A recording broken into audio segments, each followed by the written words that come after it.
নিশ্চয়কৈ পদূলি মুখত হেঁপাহৰ ৰঙালী বিহু গোৱালপাৰাতো বিহুৰ প্ৰস্তুতি চলি আছে। এই মুহূৰ্তত আমি আছোঁ গোৱালপাৰাৰ চিনেবাৰী বগোৱানত আৰু দেখিবলৈ পোৱা গৈছে গোৱালপাৰাৰ চিনেবাৰী বগোৱানতো আচলতে বিহুৰ আখৰা চলি আছে। ৰাংঢালী বিহুৱা দলে ইতিমধ্যে সাজু হৈ উঠিছে বিহু মাৰিবলৈ। মই পোনে পোনে এই তেওঁলোকৰ যি আখৰা সেই আখৰাৰ দৃশ্য দেখুৱাবলৈ যত্ন কৰিছোঁ।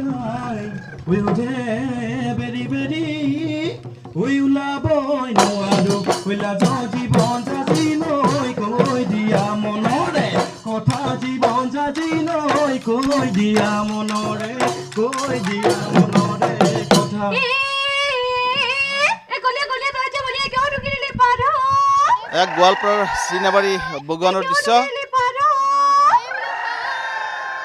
ডেকা গাভৰুসকল সাজু হৈ উঠিছে বিহু মাৰিবলৈ। সহযোগী সঞ্জীৱে ইয়াৰ পৰিৱেশ দেখুৱাইছে। বিভিন্ন ঠাইত এনেদৰে বিহুৰ আখৰা চলি আছে। ঢোলৰ গুমগুমনি আৰু পেপাৰ টিহিটি মাতেৰে ৰজন জনাই গৈছে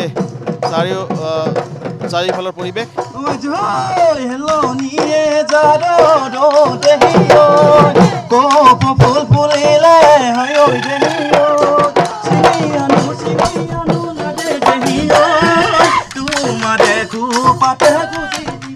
বিহুৰ শুভেচ্ছা জনালো। কি ক'ব, চিনাবাৰীতো বিহুৰ আখৰা চলি আছে। ৰাংঢালী বিহুৱা দল ইতিমধ্যে সাজু হৈ উঠিছে। প্ৰথমতে ময়ো সদৌ অসমবাসী ৰাইজলৈ আগন্তুক ৰঙালী বিহু আৰু অসমীয়া নৱবৰ্ষৰ শুভেচ্ছা জনাইছোঁ। উন্নয়ন বেলিৰ দৰে এই বেলিও আমি বগোৱান চিনাবাৰী গাঁও ৰাংঢালী বিহুৱা দলে আগন্তুক বহাগ মাহৰ কাৰণে বিহুৰ কাৰণে আমি সাজু হোৱাৰ আজি ৰিহাৰ্চেল আমাৰ আখৰা চলি আছে আৰু এই আখৰা শেষ কৰি আমি বহাগৰ 1 তাৰিখৰ পৰা আমি ওলাম আৰু বিভিন্ন অনুষ্ঠানত আমি অনুষ্ঠান প্ৰদৰ্শন কৰিম। এই ক্ষেত্ৰত সদৌ অসমবাসী ৰাইজৰ সহায়তা তথা শুভকামনা আমি আশীষ বিচাৰিছোঁ। আমি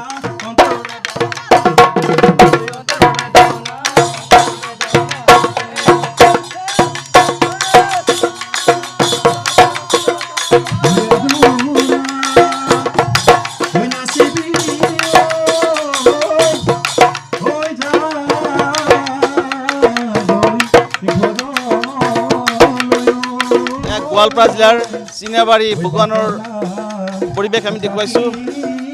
সকলোৱে সাজু হৈ উঠিছে অসমীয়াৰ হেঁপাহৰ ৰঙালী বিহুক আদৰাৰ কাৰণে। ইতিমধ্যে সকলোৱে সাজু হৈ উঠিছে। গোৱালপাৰাৰ চিনাবাৰী বগোৱানৰ যি ৰাংঢালী বিহুৱা দল সেই বিহুৱা দলত সাজু হৈ উঠিছে। ঢোলৰ গুমগুমনি আৰু নাচনীৰ কঁকাল নাচ দেখিবলৈ পোৱা গৈছে।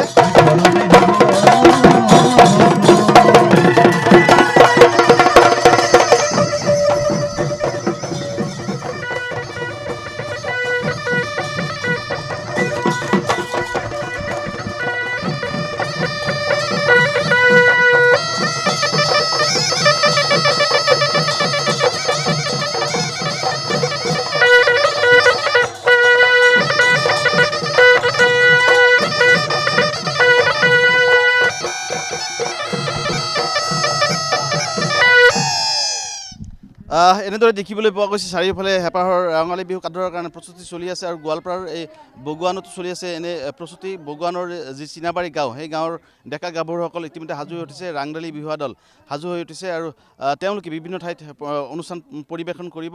তাৰ বাবে ইতিমধ্যে প্ৰস্তুতি তেওঁলোকৰ প্ৰায় সম্পূৰ্ণ হৈ পৰিছে। আজি তেওঁলোকৰ আখৰাৰ অন্তিম দিন আৰু এই অন্তিম দিনাখন তেওঁলোকে শেষ আখৰা চলোৱাত দেখুওৱা গ'ল।